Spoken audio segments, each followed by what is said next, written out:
Oh my God, Eddie Hearn. What a guy. There's very few people. No, I'm going to change that.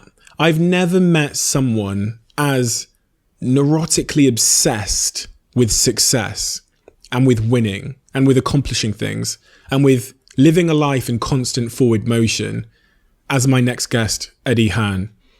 And it's remarkable because when you unpack the reasons for that obsession and that dedication to being more and achieving more, there's quite a fragile, vulnerable, insecure story. That's something I've noticed with a lot of my guests. And it often makes me think that the most successful amongst us aren't necessarily choosing to be. Something's happened to them that's left them with no choice. Eddie Hearn is one of the most notorious sports promoters in the world. He's the king of boxing in this country. He is known for his No Contact Stand Twitter page, which I'm sure a lot of you have seen. But what I wanted to do when I sat down with Eddie Hearn was to get underneath the external sort of braggadocious, loud promoter side of him, and to find out, even in the case of someone like Eddie, who is loud, who is successful, who is ambitious, who is a promoter, are the same things true for him that are true for you? The insecurities, the vulnerabilities, the mental health issues. And how much does he really understand himself? My conversation with Eddie was incredibly enlightening, but it also wasn't that surprising. So without further ado, I'm Stephen Bartlett, and this is the Diary of a CEO. I hope nobody is listening, but if you are, then please keep this to yourself.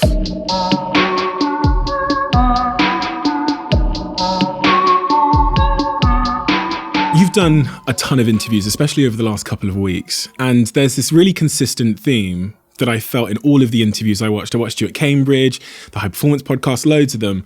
And then before we started filming today, I had a chat with Frank, and he fully grasped on you. Now, what he said to me, which was also consistent with these interviews, is that you are relentless. And he was telling me he's had some, I probably shouldn't say this, but he was telling me I've started having this, is it night owl or? Night nurse. Night nurse. Because Eddie will text me in the middle of the night. And he went, I'll tell you one thing about Eddie. He is relentless. You're what, 40? 41. 41 years old. What's made you that relentless at 41 years old to the point where you're pestering your colleagues at 3 a.m. in the morning? I don't know really. I think when I did the book, it was quite a good sort of counselling session with myself, because I wasn't really great at school. I wasn't particularly a hard worker at school.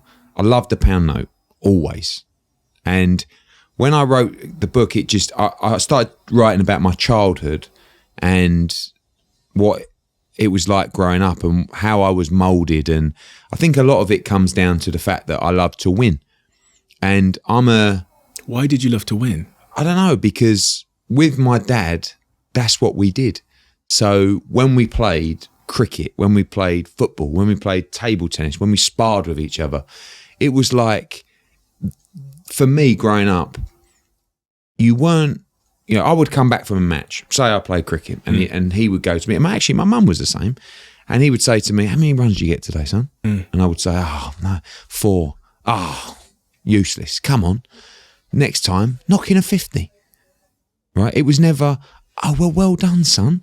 You took part. That's what really matters. That they taught me taking part is completely and utterly irrelevant. You win. And ultimately, sport is how I was brought up. I was brought up on the foundations of sport, the lessons of sport, the winning, the losing, the highs, the lows, but always taught that winning was everything. So, and I'm a failed athlete. I think any kid growing up would love to be a sportsman, wouldn't they? I played cricket at a very good level, but I was never good enough at anything. So this is the next best thing. But I think if you're not trying to win in life, and winning, it means something different to everybody. Success means something different to everybody. Some people view success as being able to get their pay packet on a weekend, be able to, spend time with their family and have enough food on make enough money to have food on the table and make sure everything's okay at home and be happy. and have a happy life with no stress or no drama. That's success to a lot of people. But people's interpretation of success is very different. And, for me, I still don't know why I do. I know why I do this, but like you say, I love it. I guess that's what it comes down to, a passion for what you do. And I don't know what the passion is. Is it the passion that I love the sport of boxing? Is it the passion that I want to succeed against, and be bigger than my dad? I think that's a big part of it as well. Or is it just that I love to win? Or is it that I'm a bit sick in the head? Maybe all of them. The sick in the head point. I want to play with that idea a little bit. I wrote in my book, actually, we have the same publisher. I wrote in my book that the thing that invalidates you when you're younger becomes the thing you seek validation from when you're older. And what I meant by that is, like, in my childhood, because we didn't have money, and I was this black kid in a school of 1,500 white kids, everything that we didn't have became the things that I chased when I was older, or the thing that made me feel somewhat invalid sometimes when I was a kid.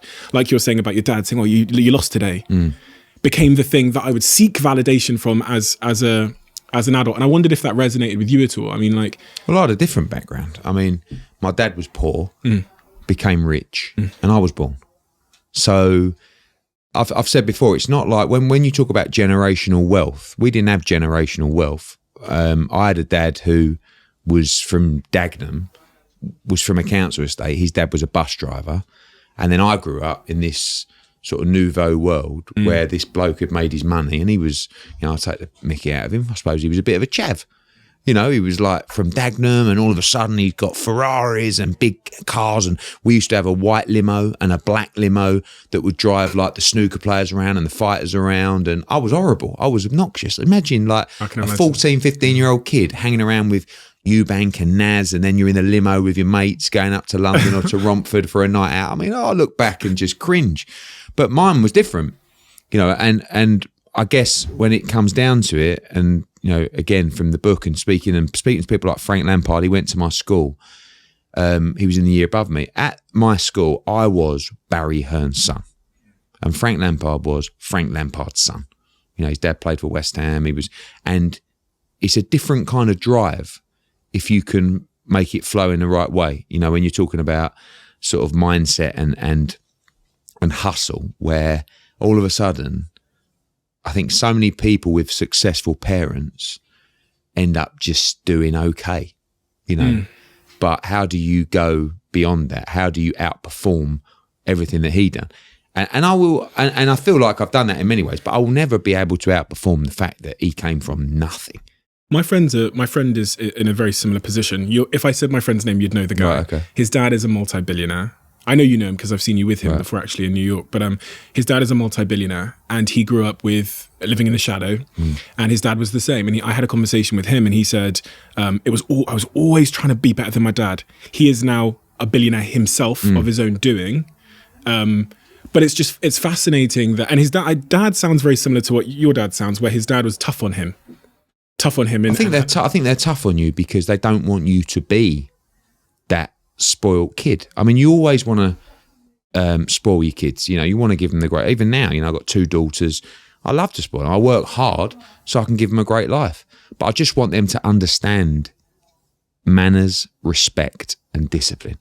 These are the 3 most important things. And he would make sure that I would understand that, even by having me working, giving me a clout every now and again, trying to keep, because it must have been frustrating for him, because I was probably all the things that he resented when he was growing up.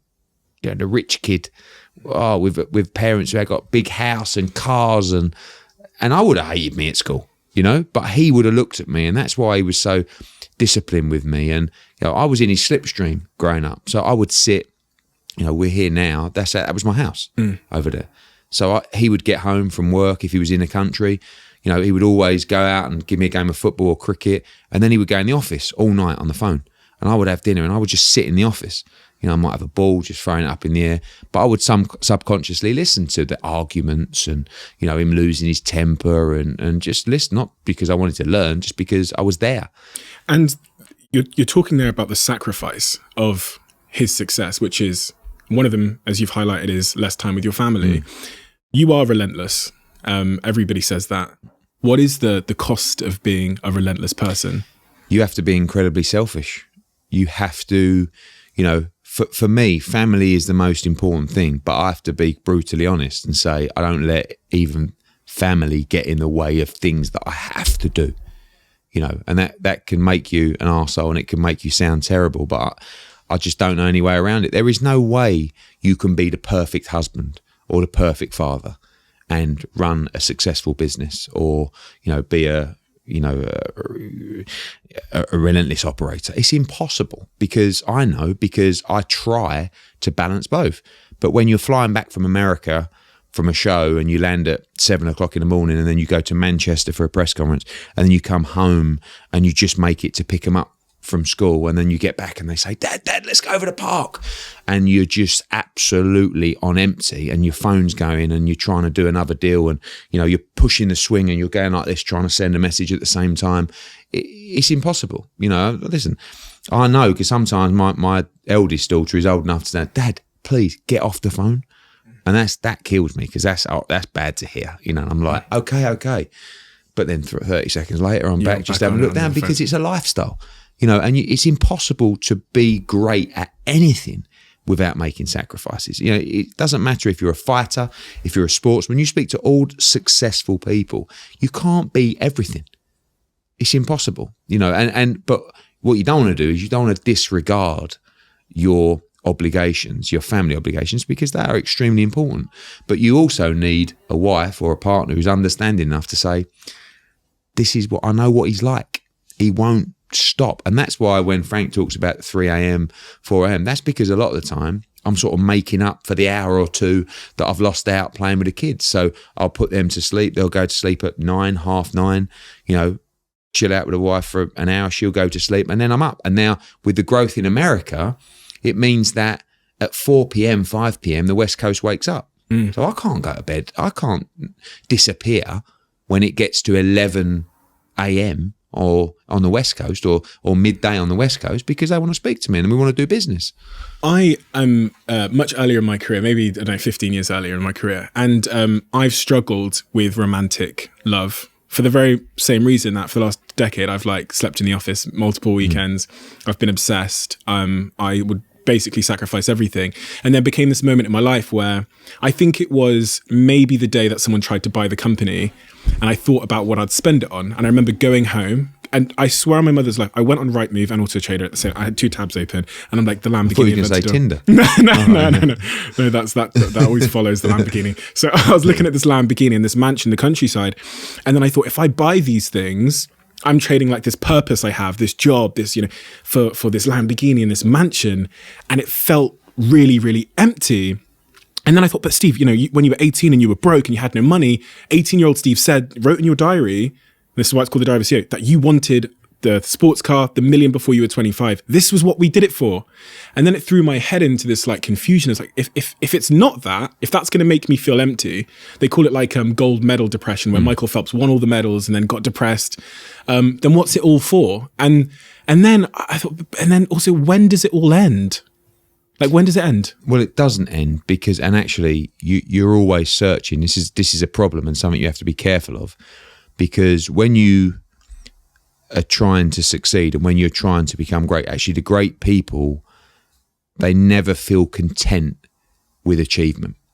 And I'm very much like that. Frank Lampard, again, going back to him, he said that when he won the Champions League, he's always dreamed of winning the Champions League, and he stood there with a trophy and he felt nothing. I mean, he felt happy, but definitely not content, definitely not, I've cracked it.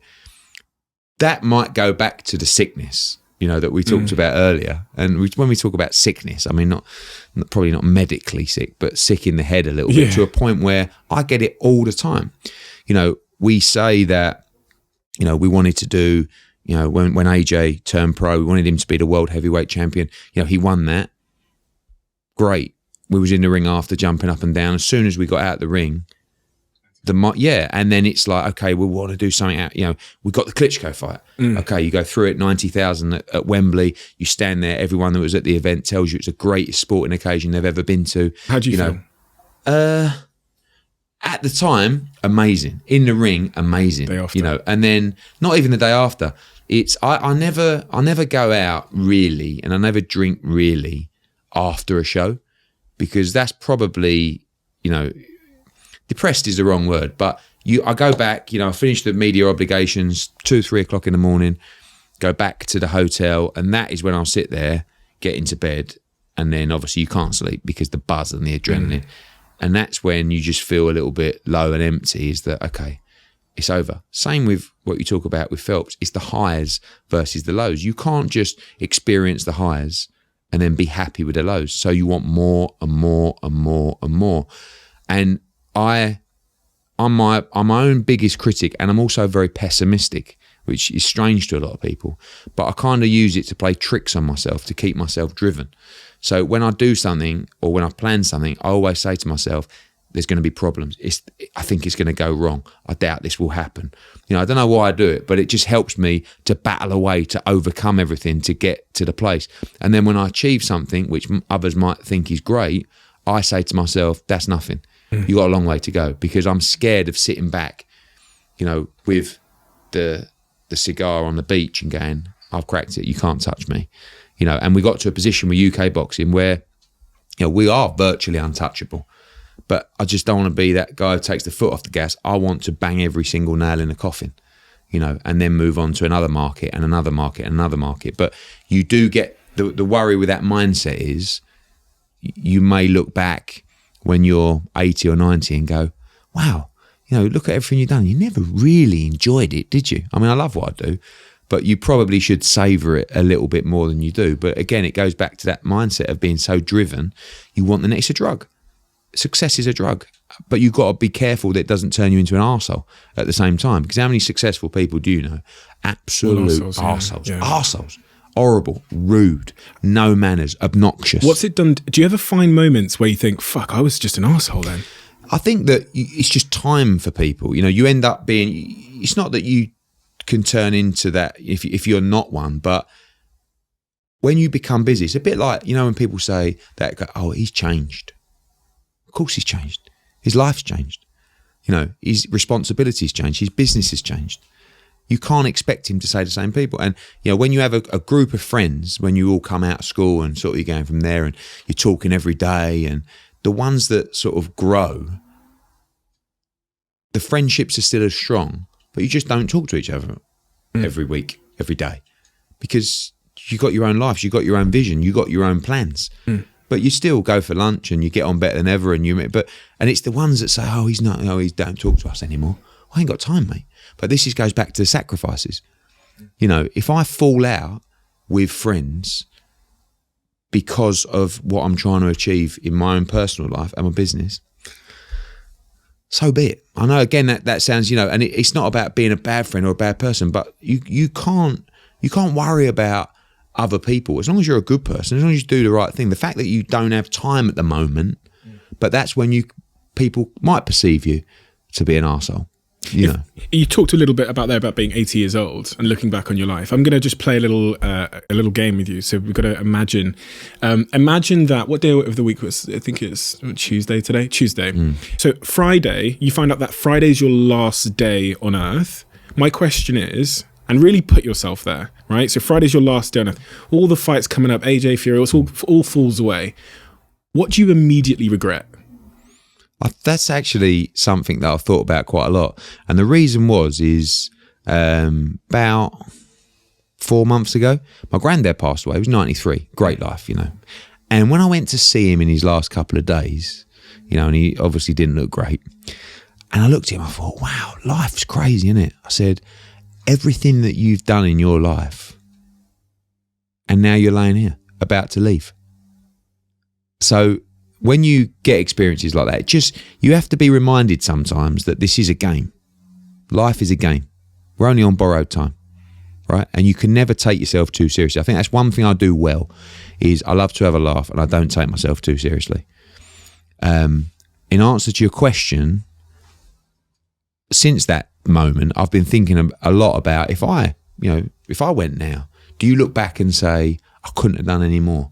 I had a great time. And I think the answer is yes. I mean, we can all do better. But my dad is an inspiration in that respect, because he's the kind of person that couldn't have squeezed one more drop out of his life, right? So I'm quite envious of that. He's 73, and who knows how long he's going to last.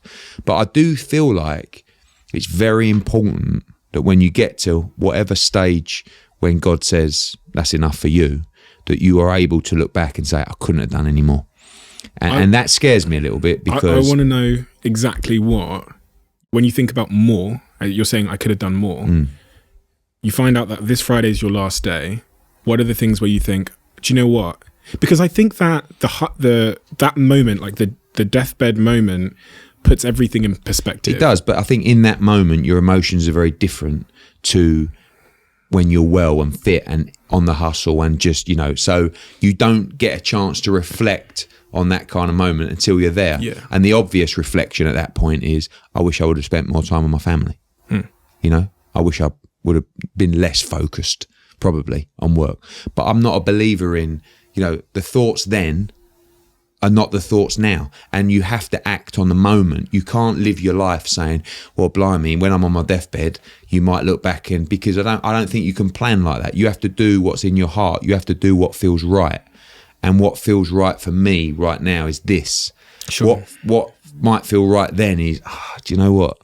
Should have probably missed a few trips really, and just done the school run a little bit more. And I know that, you really have to understand where you are in life. This is great for your mental health as well, and your sanity. You got to be honest with yourself, and you got to understand the situation. I know exactly where I'm at, what I'm thinking, what I'm doing, the sacrifice I'm making, what I could do better at, but I'm okay with it. You can't get the perfect balance, but as long as you understand what is going on and you're not deluded, you're not stubborn. Don't worry about it. I'm not about, I know I need to do more at home. I know I need to do more school runs. I know I need to be less short with the wife sometimes. But there's a couple of points here that I think are super interesting. So, that deathbed moment, what I think it's doing, and I've never been there, you've not been there, but what I think it's doing is it's telling you what actually mattered, because to some degree, I think that it's like with that hindsight, you can say, fuck, that person criticizing my hair or my cut or this, none of that fucking ever mattered. All of that was trivial. All the things that mattered were, as you say, like my niece or my, so I think that's what that moment's doing. But that comes over time. How old are you now? 27. Okay, you're a baby, right? When I was 27, what people thought of me really mattered. Listen, I've been working out for 35 years just to stay fat. Like the barnet's going a little bit. I could not give a monkey's now. At your age, oh mate, I was, I might have been Jack the Lad, I might have been turning up there, but deep down, it'd only take one of the boys to say, tell you what, Ed, you're putting on a bit of timber there, or look, your barnet's creeping back. What do you mean? Now I go, yeah mate, I know. Listen, sign of the times, isn't it? So being comfortable with yourself is the best feeling in life. It's the best feeling in life. And I think when I was growing up at school, I wasn't subconsciously. I think I had a massive chip on my shoulder, and that's why I was a bit of a knob, to be quite honest. But when you get comfortable with yourself, it's a beautiful thing in life. It really is. When you wake up in the morning, and you've always got to try, for me, and look good and feel good and be the best version of yourself you can be. But you do get to a stage, and that's actually when you become really powerful and effective. It's the same kind of thing. When you're young and you're courting, or you're looking for a young lady to show you some interest, when you try really hard and you're sort of on edge and you're a bit, don't really like my hair, or, oh God, the ones that walk into the bar and just go, oh mate, I know I'm not the best, but they're the ones that everybody gravitates to. Anyone with a smile on their face is always creates so much more energy and flow than the people that don't. And that's about being comfortable in yourself. So I think that it's very difficult with everything you've achieved at your age to just know where you're going or what you're doing. I'm done. Do you know what I mean? I'm married. I've got 2 kids. I've got business. I'm struggling to balance everything, but I'm here. I'm not going to roll back the years and do this and do that. And I know exactly what I'm doing. I know exactly where I'm at. I know exactly what I'm focusing on. And that life starts to become a lot easier then. At your age, I went to work. I left college after my A-levels. I went to work for 5 years in sports management companies and event management companies. I was a sports agent on the PGA Tour in America. I had no idea where I was going. I just wanted to be successful. I wanted to earn money, but the mindset or the change in mindset over the years is unbelievable. I always say to people, what matters to you now, you will look back on when you get to my age and go, I can't believe I even used to worry about stuff like that. And that's important, because I feel like people that are very successful, you did it at a very young age, very impressive, because I think it takes time. Now, when I did the Cambridge talk the other day, you're sitting down with all these young. I mean, I'm street smart and I can sell, right? These people are like, boffins. Yeah, but I'm jealous of boffins. I used to take the mickey out of boffins. I'm jealous of boffins now. I find intellectual people fascinating. I love talking to them and just trying to learn and absorb. And I'm sitting in this room of people and they're listening to me and I'm thinking, firstly, you must be listening to me thinking, this bloke, who is he? What is he, a used car dealer or something like that? And then, but I'm talking around, I'm saying to you, what do you want to do? Well, what is success to you? They've not got a clue. And it's not because they're at Oxford and they're deluded. It's because it's very difficult at that age to understand. I don't believe anyone at 40 looks back at what they were thinking at 20 and said, yeah, I had this plan, I'm there now, and this is what I always wanted to do. So it takes time to develop a passion for something. And that's a key word, passion, because when we talk about being relentless and we talk about this work ethic, you can only have it if you love what you do and if you have a passion for what you do. I don't think you can trick yourself. You can, but you can't be as good, You said earlier that you feel like you're self-aware of like the lack of balance in your life because you've got this real relentless streak, you've got this family, and you're self-aware of it. Do you think, as much as you're aware of it, do you think deep inside you really have a choice? Or do you think you're being somewhat dragged by your own ambition? Because this is what I find fascinating about people, successful people, is it tends to be the case that, like me, I'm aware I need to see my niece more. But I just sometimes don't feel like I'm fully in control. I do it because it's what I want to do, ultimately. I mean, I do have an obligation. I do have responsibilities. I'm talking about in the workplace. Sure. We've got a fantastic team here, but ultimately, when we're announcing a show, when we're doing a press conference, they want me. Sure. They want their flesh. So they roll me out and I'm like a travelling salesman. Right, Eddie, we're announcing this show today. Off you go. Right, here we go. Back in the car. Here we go. So, but I do it because I enjoy it, because I love it, because I have an obligation to do it for the business that my father created. And my responsibility now is to take that to the next level. He built this from the foundations, from nothing. I'm not going to let it just fizzle out as he goes into his 80s. I want to take it to the next level. But the difference is I don't have to do this.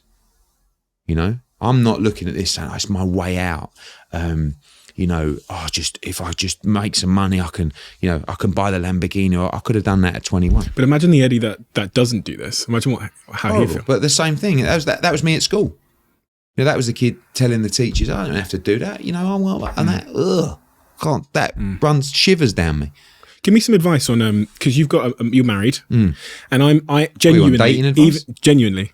No, it sounds crazy, but I'm like, you've managed to crack, it seems like, because you're married, crack the balance of being relentless on one end, but then managing to find a person or to at least keep them happy to some degree. I've not spoken to, I've not spoken to, but I started to think of the last couple of years. I'm like, how am I going to find someone that understands that I want to send text messages at 4 a.m. in the morning and that I sometimes don't want to talk to them, and that when I'm sat next to them, I'll be quiet for 7 hours because I've just got an email that I'm thinking about. And so I'm like, is it you have to find the right person? Is it something you say to them? I think they need to know you. They need to know what drives you. I mean, if you had a conversation with my wife and you said, what is he like? She'd just go, well, he's just in his own world, isn't he? I mean, the amount of times, that moment where you get home and they go, right, I need to talk to you. And you go into the kitchen and they go, right, now, Isabella, I spoke to her teacher today and I'm gone, right? So I'm going and I'm thinking that contract's got to be in at 9 p.m, blah, blah, blah. And she goes to me, what did I say? And I go, the school, what? Isabella? And but it's not like, and she'll go, listen, we have blazing rows.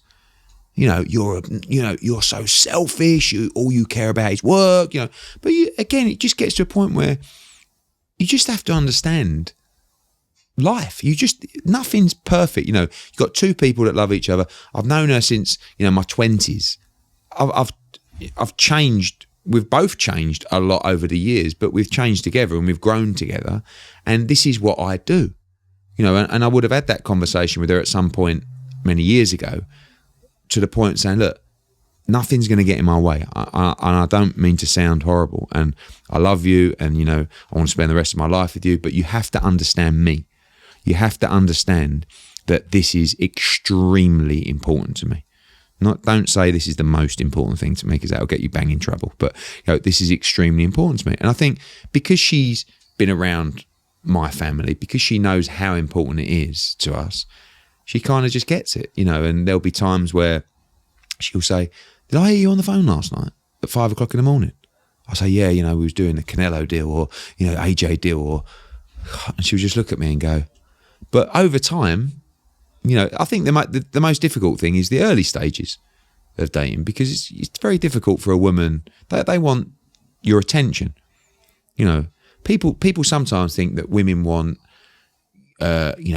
money and, the nice house. And of course, everybody does. But they don't really. They want your attention, and they want your company, and they want your time.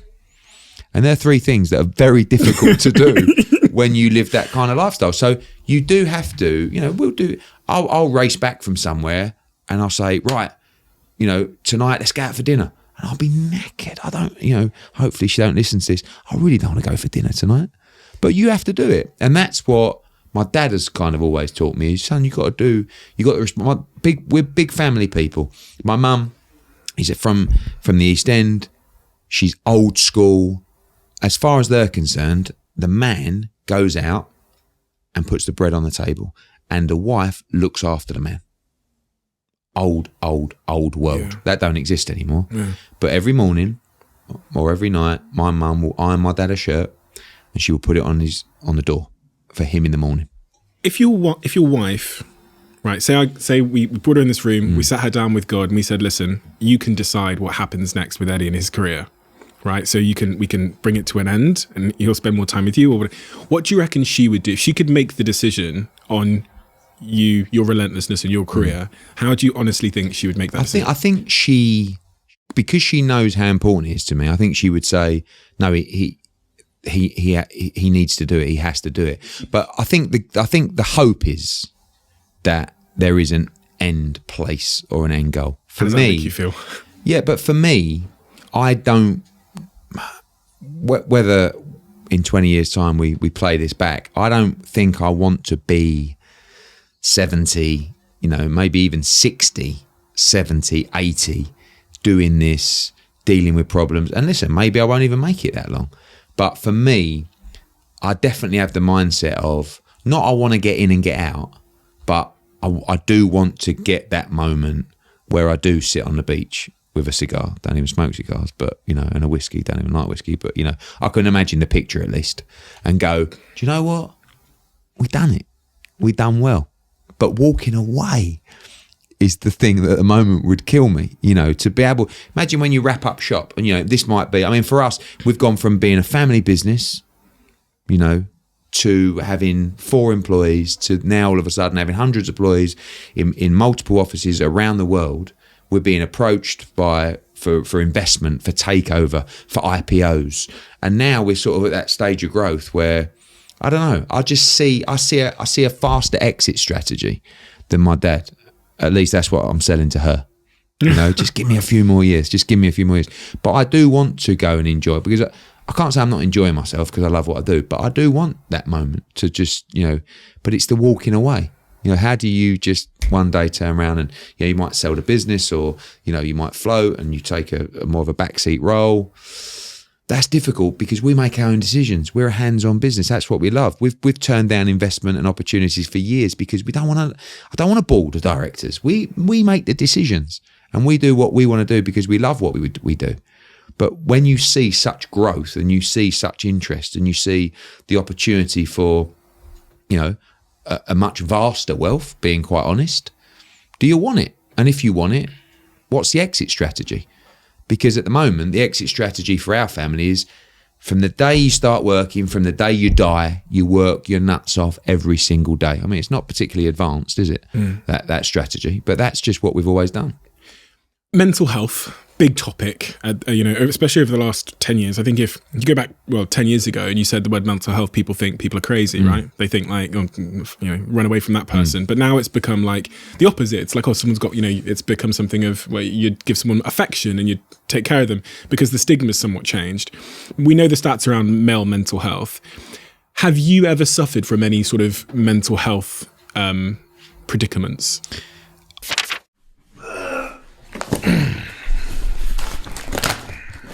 This is my favourite day of the week.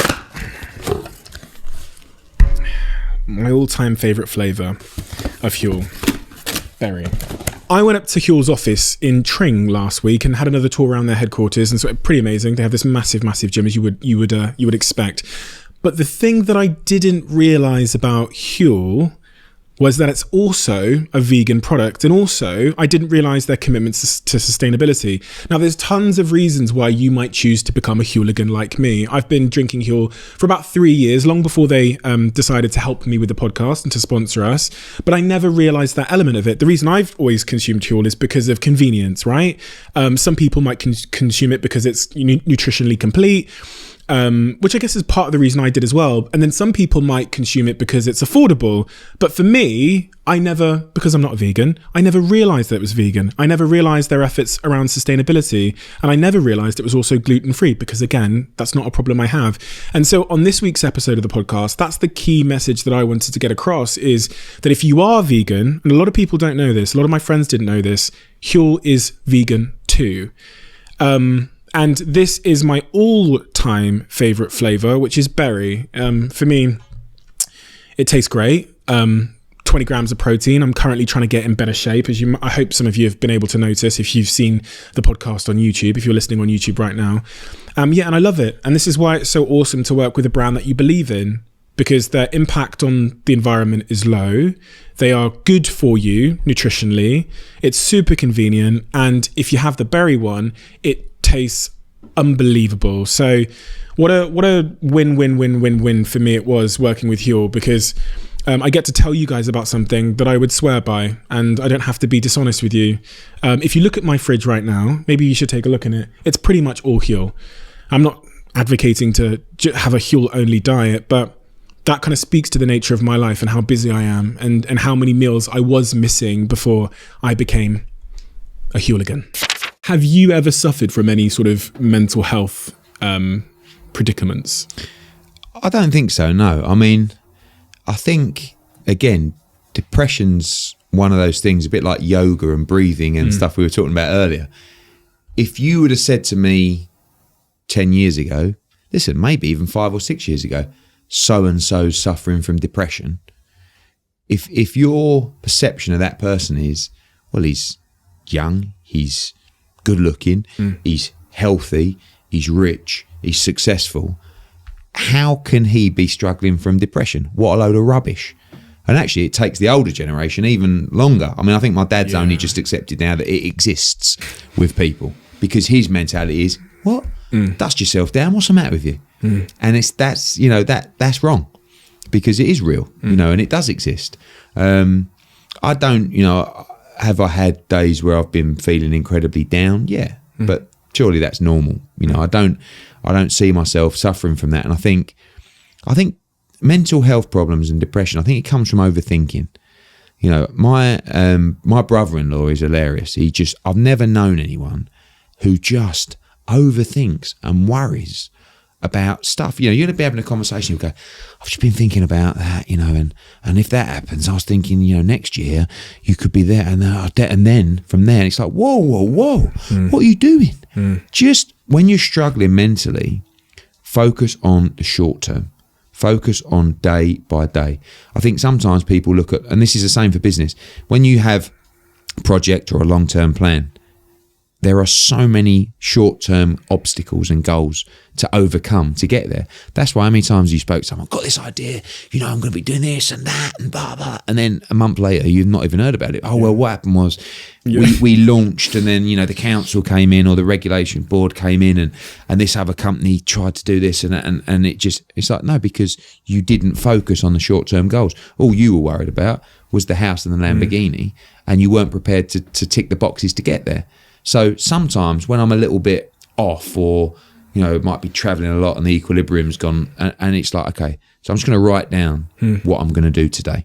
And it can be really menial stuff. Could be walk the dog, could be finalise a contract, could be go to the gym, could be go and get some food, from M&S just to focus yourself a little bit. Just to say, and I would tick everyone off. Really? Yeah, and I would say at the end of the day, I would look at it and I would go, done. And that's the momentum back. That's where you get the feeling of accomplishment, even on tiny things, to say, okay, I'm moving in the right direction. For me, that is a big help for me, is short-term focus. Because once you start worrying about what's going to happen next week or next month or next year, you can't control. No, and you're going to start driving yourself crazy. You've just got to say, okay, this is what I need to do today. And tomorrow, I need to do the same thing. And then before you know it, you'll start making positive changes. You'll start achieving because you know what you've set, the targets you've set yourself, you are achieving. You're a bit of a philosopher. I don't know if you realise, because there's a great famous philosopher that says depression is too much of the past and anxiety is thinking too much about the future. And he says the cure is more now. And that's pretty much what you've described. Yeah, that is true, because you can't worry about things that may or may not happen, and you can't change things that have already happened. What you can do is change what is happening today. And it's simple to do that. Again, in the book, I ran one marathon, right? Because my dad ran loads and he took the mickey out of me. I had to do it. And it's the same kind of thing. You start the marathon, you think 26 miles. If you start thinking about running 26 miles, I mean, it did give me anxiety attacks to start with. I was thinking, that's just ridiculous. I've never done more than 10K. And then you train and you train and you train and you build. And then every mile marker is an obstacle. You start off, you think 26 miles, blimey. Then you go 1, 2, 3, 4, 5, and you're okay. And then you're 12, 13, you think, I've done half. Then you get to 18, 19, you think, I can't do it anymore. And you think, just get to 20, get to 20, 21. And when you see that 20 mile marker, and then you get to 20 and you go, do you know what? I've still got 6 miles, I can't do it. And you go 21, 22, 23. And then when it's all over, you can look back. But if you start worrying about the future, you're going to gas out. You're not going to make it. Do you feel that anxiety sometimes in those big moments where you've got, something's coming up and you just can't stop thinking about it? In my business, it was actually the first, I heard this term mental health. And I think at the start, I thought, nah, it's not real. And then a couple of years in, a lot of people, I start hearing, friends of mine and stuff going through really bad things. And I'm like, I think it's real. And then I got to this point where I was almost scared to admit that it would be real, because I almost felt like if I admitted it was real, then I'm like welcoming the possibility into myself of like labeling myself something. And then there was one moment where I had this really big decision to make in New York, and I'm laying in the hot tub in Manchester, and I just got really anxious. And I was anxious for about 4 days up until the point of the decision. And then I thought, that's probably the closest I've come to some kind of mental health predicament, is that real anxious feeling that I couldn't shake. I think social media is horrendous as well. Like, I've made the decision in the last couple of years specifically, to start ignoring and blocking out a lot of... You're a celebrity now. Yeah. It's a new thing, isn't it? But when I was coming through... When I was overturning the system, the support was unreal, and I was really feeding off that. I mean, anyone that says, they're not affected by criticism or they're not worried about, I mean, that's a load of rubbish. Of course you don't like people criticising you. And by the way, you love people patting you on the back and championing you. Of course, it's natural. What things get to you, though? Stuff that people, like the personal stuff, couldn't give a monkey's about. It's more about it's more about people, when you're putting the work in something and you're so passionate about something and you're actually working for the good of, might be the sport or whatever, it's the people that just, see you completely differently. So that's the frustration. But over the last couple of years, I just started thinking to myself, I was having a conversation with my old man. My old man's on Twitter, right? And he phoned me up and he'd go, I was having an argument with this geezer on Twitter, right? And he was going on about the snooker and the format. And I said to him, I'm like, whoa. I said, are you serious? I said, who is One, who is this bloke? I said, do you imagine someone stopping you on the street and having a pop at you about the snooker format? But it's the platform that made us what we are. It got us to the top. The interaction with the fans and the understanding of their mindset. So we can't just, but it's become a toxic place. It really has, and I worry for my kids. Sometimes one of them be on TikTok and she'll put a dance out and someone will come back and say, I don't know, you're ugly. You look really, you're stupid, and it's like, we never had that in our day. I mean, we never even had a phone. If someone didn't like you, they might say something in the playground, but that's about it. So we live in a world of criticism, and I think it's a negativity. But that's what I said to my old man. I said, you imagine like these people, they're all doing it all day. I'll put a post out, and it's the same ones all the time. And I think, and it, even to the point where someone posted my phone number on Twitter, right? And I've had my phone number for 25 years, same one, right? And someone posted it and went, this is Eddie Hearn's number, give him a call and, tell him what you think about the pay-per-view price or whatever it is. And my phone was going meant, like, it was like literally all day, it was just private number. And I thought, you know what? You got to change your number. And I thought, I can't be bothered. So I started answering a few, right? And to this day, this was a few years ago, people still do it. And there's this one guy. You got the same number? Yeah. I can't be bothered to change it, right? So this guy, private number. And it's all day, right? So I pick it up and I go, hello, mate. And he goes, oh, bloody hell, Eddie. And I go, yeah, how you doing, mate? And he goes, when you going to stop ripping us off on the pay-per-views or something like that, right? And I go, and I went to him, mate, let's have a serious conversation. What are you doing? And he goes, what do you mean? What am I? I said, have you got a job? And he's like, yeah. I said, you haven't, have you? And he's like, well, not at the moment. I said, what are you doing? I said, how many times have you phoned me today? Oh, the answer was like 40, right? I said, you got to focus. I said, all the energy you're putting into phoning me because you think it's banter or it's some kind of accomplishment if I pick up the phone. I said, put it into something worthwhile. I said, because you're really wasting your life. And he just went quiet and he's like, oh, come on, Eddie, what about a few quid off the pay-per-view? And I'm like, no, mate, I'm serious. Like, I want to help you. You've got to change. And then he just hung up. And I thought, shit, I hope he's all right. But midlife crisis. But it's true, isn't it? What are you doing? What are you doing? I mean, all right, once might be quite funny, I'll pick it up and you give me a bit. But like, all day, every day, because I'd hate to be one of those people that just wakes up every morning with no fire in the belly, with no passion, with nothing. And there are, by the way, that's 95% of the population. Many people, that's why it's so important to me here to create an environment at Matchroom for the team where you enjoy being there. We get food together, we got a gym, we got a pool, we're all travelling away to events, we'll have a night out, we'll do that, because you can't be in a job or a life where you're just flat. How am I going to get the best out of you if you don't love what you do?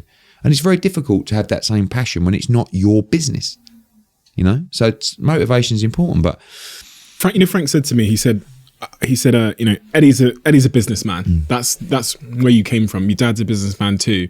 And with this new age of social media and all the interviews you do on YouTube, and you are relentless with the interviews as well, by the way. When I saw you in New York on that rooftop with like the nice garden and stuff. Yeah, you were back to back doing those interviews with all these bloggers for 3 hours.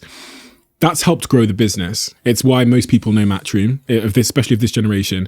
But it's made you a celebrity. And Frank said to me, he said, I don't think he's enjoying the celebrity thing, And I think a lot of people would be really, really surprised to hear that because, people they think that you'd love it. They think you love the attention. I mean, promoters are in the business of attention, right? But from a personal perspective, apparently you don't like it. You don't like the celebrity. I didn't set out to be a celebrity. I set out to be a businessman. I set out to continue the success that my dad built. But I do recognise that if I am well known, if I am a showman, if I am a celebrity, it will help me push my events. It will help me push the profile of fighters. You get to a stage now where the industry haters might say, oh, well, it's ridiculous. He's doing all these interviews. He's more popular than most of his fighters. More popular is the wrong word, well known than some of his fighters. But that's me, and I look at the success of the UFC. I look at the growth of that business and Dana White, and every major fight sport product has that lead guy. In WWE, it's Vince McMahon. In MMA, it's Dana White. And in boxing, I guess it's me, or, I want it to be me. So there's a method to the madness. But the book was something that I wanted to do because I just thought it was funny that I would ever write a book, right? I don't think it's funny. No, but if you knew me at school and you knew, it was more like, Hodder put it to me before lockdown. And when lockdown come, I panicked. And I was like, oh, and next, talk about being at home with your kids. Now I'm at home with my kids and I've got no events. And, so I was just like, for those first 2 weeks, I was just, right, we launched a fitness show with Sky that people could do at home, Fighting Fit. I said to the guys here, get me that book deal. I'll write it now. Let's do the book now. And I wrote it in lockdown, and I was just Zooms, more interviews, because I was just scared of not having that drive every single day of going out there and I did really enjoy does it. Sound like an illness, It is an illness. It is an illness. Let's be honest, we're all sick, aren't we? I mean, like, you can't wake up in the night every night and start writing emails, doing contracts, texting people, right? And then wake up at 7 and do the school run and then drive to work and do it all over again every single day, unless you're a little bit ill in the head. You can't actually be still. Like, so when you talked earlier about that cigar moment in the future, sitting on that beach, I didn't believe you for a second. Yeah, you're probably right. But I'd like to think that, it's at least what I'm telling the missus, that one day we'll chill out. You know what I mean? But could you imagine laying on a beach with a cigar like this? No emails, no nothing, just no fights coming up, nothing, just meditating. No, but I think it all depends where you get to. It's like when you're building your stack at poker. The problem with gambling is you never know when to walk away, right? And we're not gambling anymore because we're very good at what we do, but life is always a gamble. So when you build your stack, it's that moment when you say to the cashier, can I get a rack, please? And you put it in your rack. Yeah. And you go up to the cashier's desk and you say, cash that in for me. And they go, so, and you walk away and you go, yeah. And then you sit down, you go and have a nice beer. But that moment sucks. You said that that moment doesn't suck. But then after, again, it's the thrill, isn't it? Yeah. I like to win. I like to people. So the thing that would hurt me more is if I turn around tomorrow and went, I couldn't have done any more in boxing. I'm out. Bye. What would hurt me more is sitting on the beach, not enjoying myself, going, now I'm gone.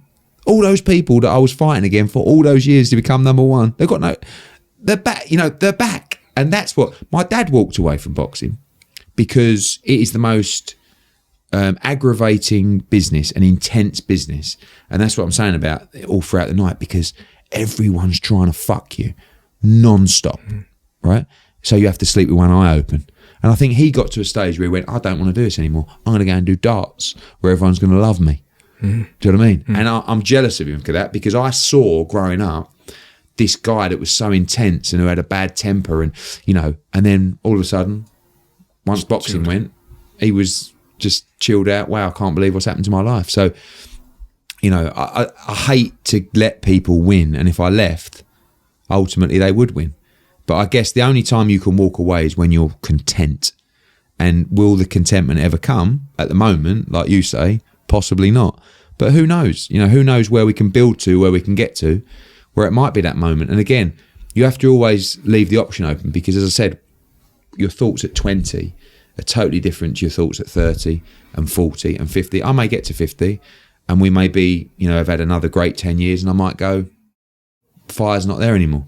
I'm done. Or I might be saying, right, now I want to take over music. Now I want to take over football.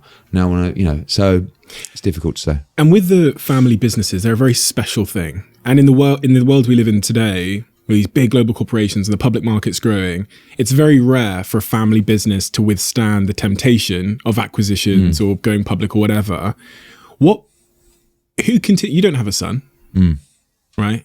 And I'm wondering who continues the family business if you were to go down that route. Is it No, one well, of your that's a daughters? good point, because that is the conversation, you know, ever since I started to understand business more, for me, that is a natural progression of a family business, to go family business, you know, investment or acquisition or IPO. And that's what you do, because how do you, I have aspirations for this business to grow globally and to be staging events in every major territory in the world.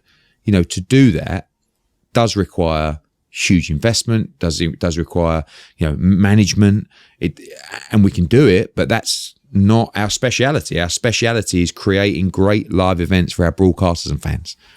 Okay. So my dad has always said to me, I will never, ever, ever take investment for the business, float the business, or sell the business. And I've always, over the years, gone, yeah, but, you know, we got to get to it. And actually, the son thing's quite interesting. You know, I've been blessed with 2 amazing daughters. Of course, every man would quite like a son. Didn't work out. It's what God gave me. But there is, it's an interesting point, because my end goal, if I had a son, and listen, I'm only 41, who knows? Yes. But I think it would be more, you know, here we go again, down the line kind of thing. With me, I would quite like to end the journey with my dad. Do you know what I mean? To say, look at what we, you know, not it's gone, but look at where we started, look at where we finished. Because it's very difficult. And I take the interest from, you know, hedge funds and, you know, investment funds with unbelievable amount of compliment to say, wow, you know, and the calls are coming in non-stop, because they appreciate the model of growth where, when we talk about one sport, one promoter, one belt, you know, that mindset, it's a carbon copy of the UFC. Now, the UFC sold for 4.6 billion. There is no reason why boxing, with so much more history, with so much more credibility with fans and broadcasters, can't replicate that model and actually be even more valuable than the UFC business. And I'm really the only chance it has to do it. It's not going to be Bob Arum. It's not going to be Don King. It's not going to be Frank Warren. It's going to be me. So all of a sudden, I've been giving interviews like that, and then the calls are coming. Well, right, we want, you know, and it's like, guys, we don't need it. We're not. If I wanted to go and get funding, if I wanted to go and float, I'd do it tomorrow. But it's a big, you know, headbutting system with me and my dad. And, you know, he's starting to look, and I'm just saying, we can't just be blind to it. It's a natural progression for any business in terms of growth to look at these models. But is that why you're doing the business? Because, you know, the happiness you've got from this business, I would guess, and I ran a public business until recently. Much of it has aggravation. Loads of bullshit you don't necessarily want, right? Quarterly reporting, you got to hit the numbers. If you don't, then you got to do something short term that's not necessarily in the long term interest of the business, right? So I'm almost quite jealous of the setup you have, the control you have. You have it in your family, and you're happy. But you're someone that almost needs forward momentum to continue to be it's happy. It's just growth, isn't it? You know that as a family business, you know, we you know, you can see in our financial results, we're fantastic. You know, we're a huge family business in terms of the numbers that we're delivering year on year end. Yeah, it's huge. But at the same time, you're almost capped by the growth and by the numbers within that setup. Yeah. You know, okay. So when you start, you turn a break-even business into a 5 million EBITDA company, and then before you know it, the aim is 10 and 15, and now we're 30, and you know, but how do you get to 4 billion? Why does 4 billion matter? That's just the UFC number. Yeah. You know, so but because why it matters is it was never on the agenda. It was never possible. It could never be done. And I guess it goes back to the competition with my dad, where I'm saying, you know, I believe, you know, when you talk about PE ratios and the value of a business, yeah, we know what we're worth now. But I do believe we have the potential to be worth those kind of numbers. And that would be your success in some respects. It's a game. It's a game, Steve. It's not, I don't know. It's not like, I don't I don't think that deeply I just see it as a game. But when you start thinking deeply, it doesn't make you question. Say, yeah, that's a good point. Why does... I don't know. I live in the moment. I live in now. I just feel that every day we're trying to expand. We're trying to push the boundaries. We're trying to do more. So would I like this business to, sell or have a value of 4? Fucking right. Why? Because it's ridiculous. We're just a couple of, like, he's out of Dagenham. I'm his son. It'd be a great story. Yeah, but it's us against the world. Because the money would do, to be honest, nothing. The money wouldn't change my lifestyle at all. I've got a couple of nice cars, right? I've got a nice house. I don't want a yacht. I don't want a jet. We'll talk about it. But, I don't want for anything. I'm at the age now, maybe when I was in my 20s, get a private jet and a yacht. You just rent it if you need it. So it's just the fact that what we've done. I think legacy is. I was talking to Freddie Flintoff on my pod yesterday, and I said about legacy, and he went, I think legacy is a load of bollocks. I disagree a little bit, because when you go back to that moment where you're on your deathbed, and it might be today, and when you've achieved something like that, you just start laughing, and you go, I can't believe we've done it. I can't believe we've done it. And that would be the better kind of memories, or the achievement to me. Can you believe we done it?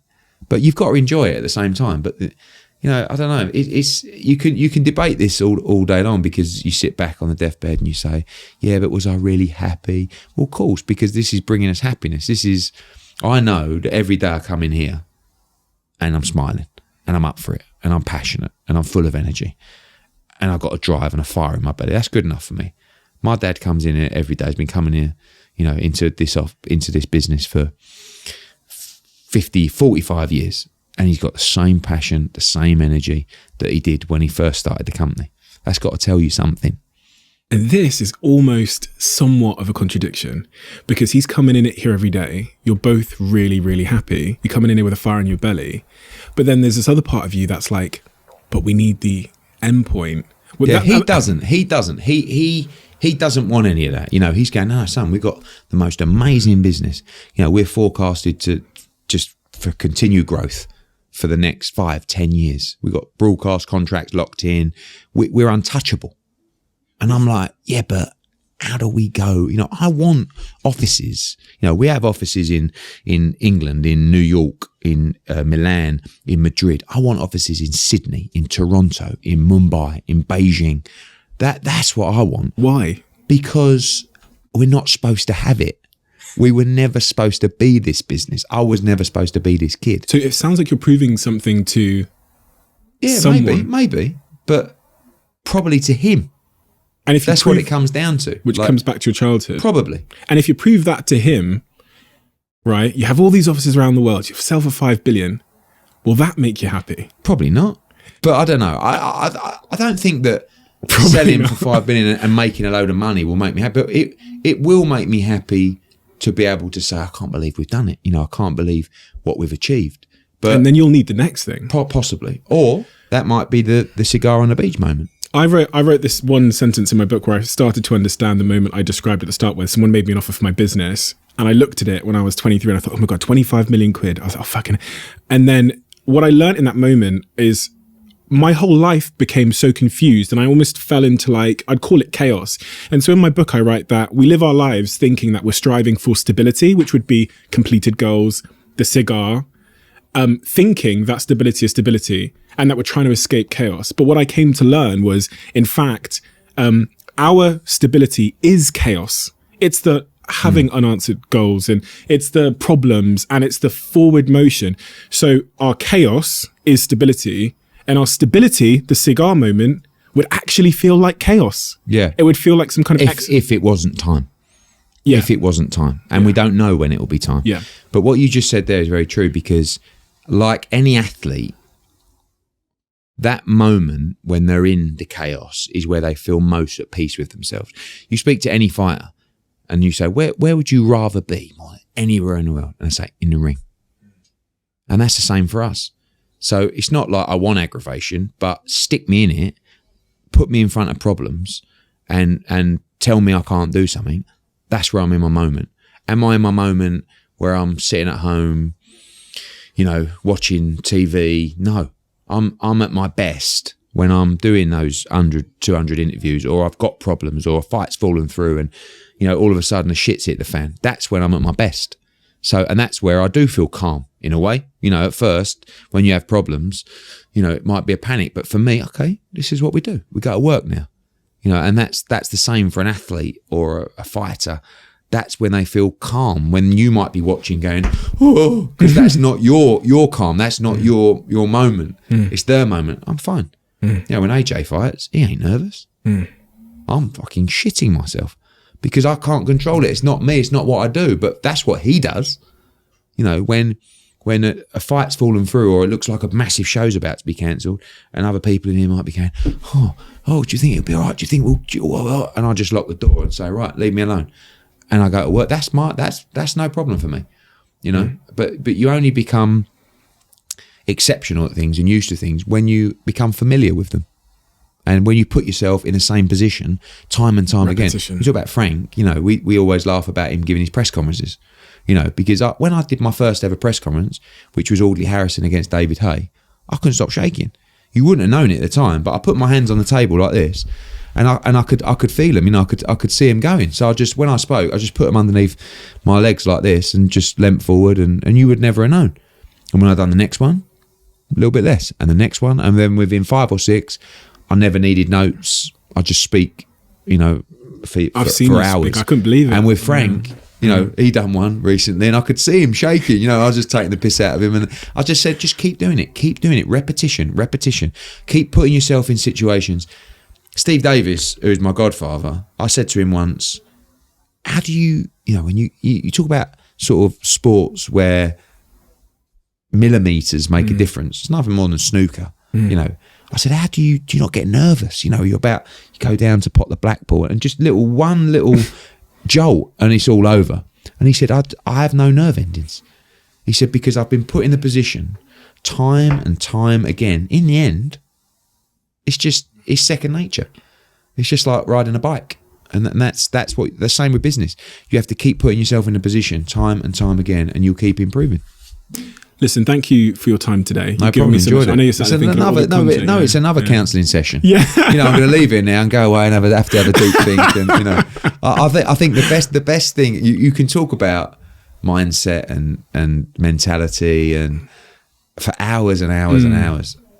Just keep it simple. Don't overcomplicate things. Don't overthink things. Be happy. Keep smiling. That's difficult when you want something so bad and you're chasing it. But if you start to really overanalyze, that's when, you know, things start creeping in. Just keep it simple. And, you know, I say sometimes if things get tough or, you know, we've got problems, and I say to my old man, he said, don't worry. He said, just wake up an hour earlier tomorrow and go to bed an hour later.